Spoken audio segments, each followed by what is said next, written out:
School at 278 in this building. And we have asked Principal Garofalo to submit an application so that that school can be here.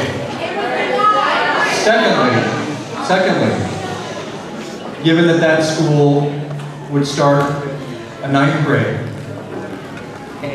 it would start in the fall of 2010. We have another set of parents who are saying this is something that we want. And these are parents from Sheepshead Bay, from Marine Park, from Mill Basin, from this part of Brooklyn. 300 parents, in fact, have signed up to send their child to the kindergarten or 1st grade of the Hebrew Language Academy. And the Hebrew Language Academy has established a plan to ultimately purchase their own space. They're in the process of doing that now. However, as many of you know who yourselves have purchased homes, that process is a complicated one.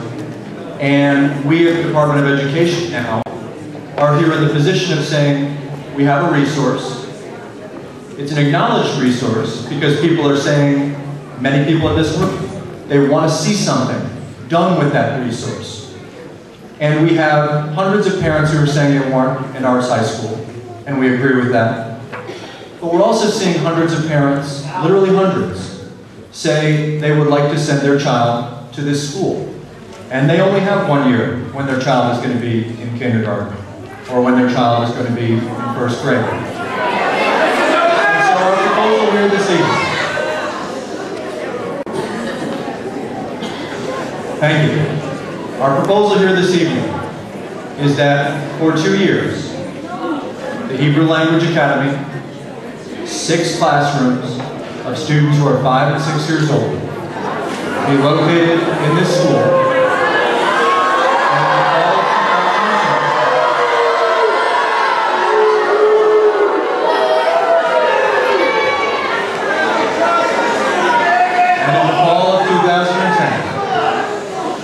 An arts high school be cited with the cooperation of Ms. Garofalo and her team to serve the residents of Marine Park. Now this evening, we're here to hear a comment on this. Mr. Duffy is going to facilitate, and we will simply be doing that. We will be recording your comment so that, as he said, we can take it back to the Chancellor and to those who work with the Chancellor to make these decisions. If there are facts that are stated that need to be verified or need to be corrected in some way, we might add a comment in to make sure that the facts that everyone are hearing are consistent and are accurate. But mostly, we are interested in hearing the many perspectives this evening on this proposal. Thank you very much for your time.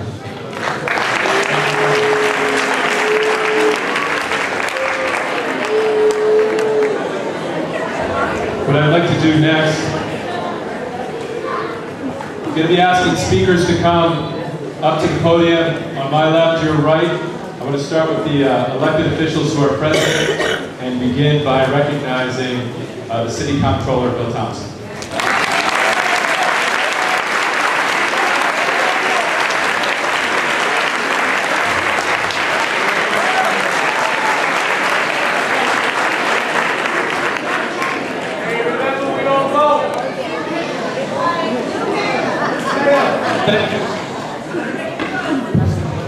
Thank you.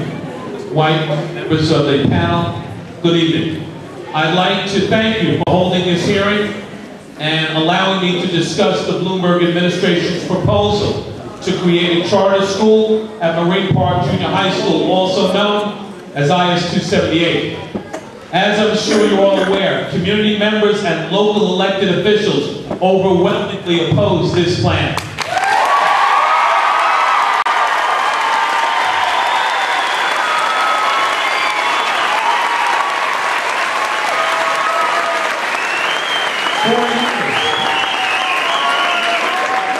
For years, parents in this community have asked the Bloomberg administration to expand IS 278 in order to combat a severe and persistent school overcrowding problem in the area. Yet time and again,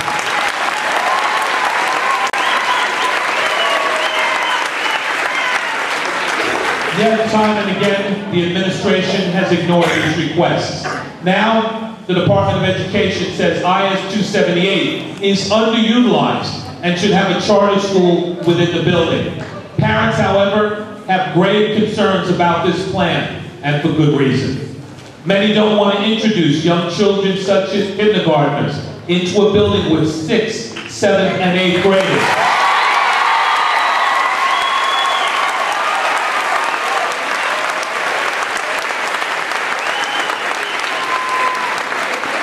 Some wonder what will happen if the charter school doesn't leave the building in 2 years.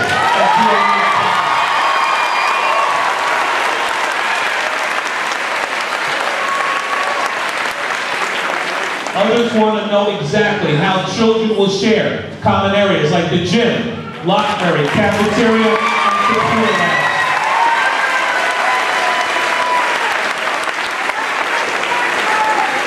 Perhaps the most significant issue, however, is not whether this charter school should have a home at IS 278. As many of you may know, I have often spoken out in support of expanding our city's many extraordinary charter schools, and the Hebrew Language Academy clearly deserves a home, just not necessarily in this building.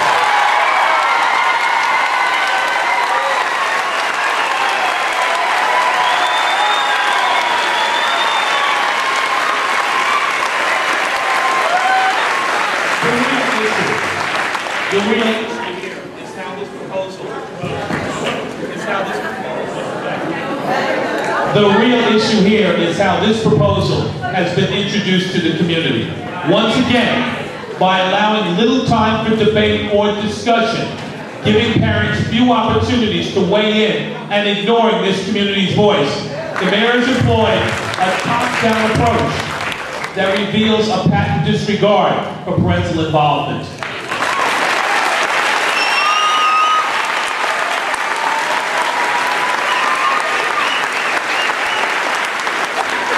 Just last week, my office issued a report addressing the city's systematic failure to ensure that parents have a meaningful role in education decision-making, even where that role has been delineated by state law. Too often in our city, parents have been told to sit quietly on the sidelines as others make the critical decisions about their children's education. Clearly, a well-run education system needs and depends upon the input, passionate commitment, and insight of parents and community members for success. I'm here today on behalf of this community to demand more time to discuss this proposal before it's unilaterally implemented.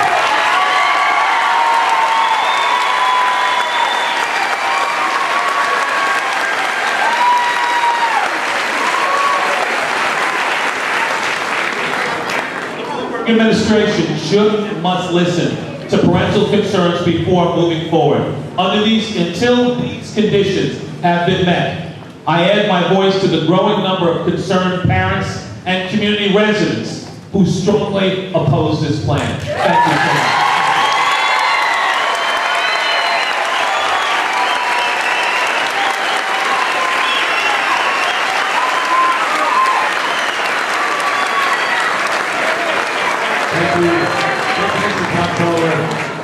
For taking time from your schedule to come here tonight. Next up, I'd like to introduce City Councilor Luke Fitton.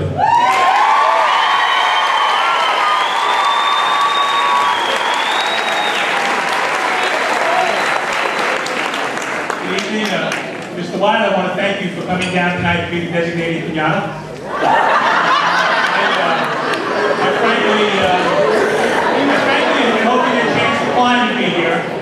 I would even have preferred that Mayor Bloomberg come here, but I know that he's probably having tea and crumpets with his supporters over on Clapper's Avenue.